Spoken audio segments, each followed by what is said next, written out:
तो फिर से उन्होंने तो स्तुति सुनने के अनंतर भगवान श्री विष्णु जी ने नारद जी से कहा, महाभाग, आप किस प्रयोजन से यहाँ आए हैं?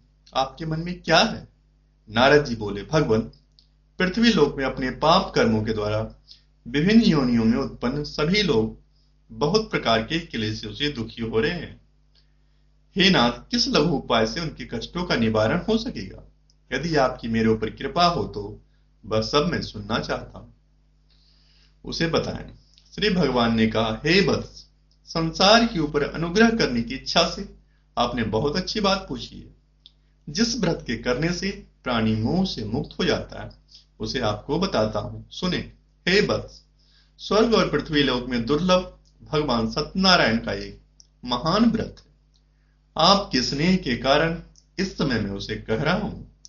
अच्छी प्रकार विधि विधान से भगवान सत्यनारायण जी का व्रत करके मनुष्य शीघ्र ही सुख प्राप्त कर परलोक में मोक्ष प्राप्त कर सकता है। भगवान की ऐसी वाणी सुनकर नारद जी ने कहा, प्रभु, इस व्रत को करने का फल क्या है? इसका विधान क्या है?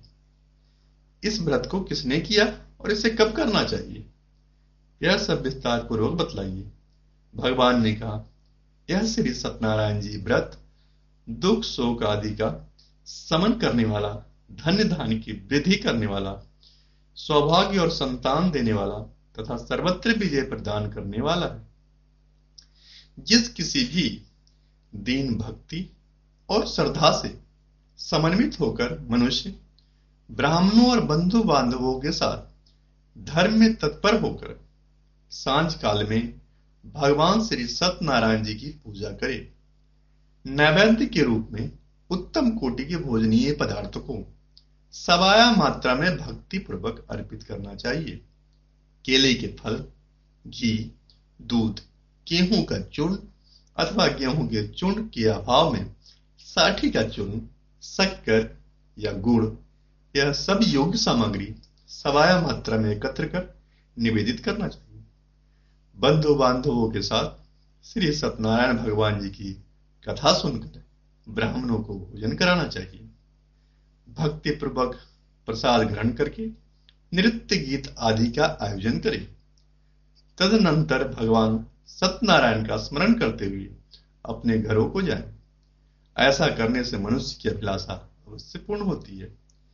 विशेष रूप से कलयुग में पृथ्वी लोक में यह सबसे छोटा एवं सरल उपाय है। तो बोलिए, इति श्री स्कंद पुराण रेवाखंड सत्यनारायण व्रत कथायाम प्रथमो अध्याय समर्पूर्णम। फिर से इस मंत्र का जो प्रथम अध्याय के समाप्त होने पे कहा जाएगा वो बोलते, इति श्री स्कंद पुराणे रेवाखंडे सत्यनारायण व्रत कथायाम प्रथमो अध्याय संपूर्णम। तो धन्यवाद। अब हम द्वितीय अध्याय की ओर चलते हैं।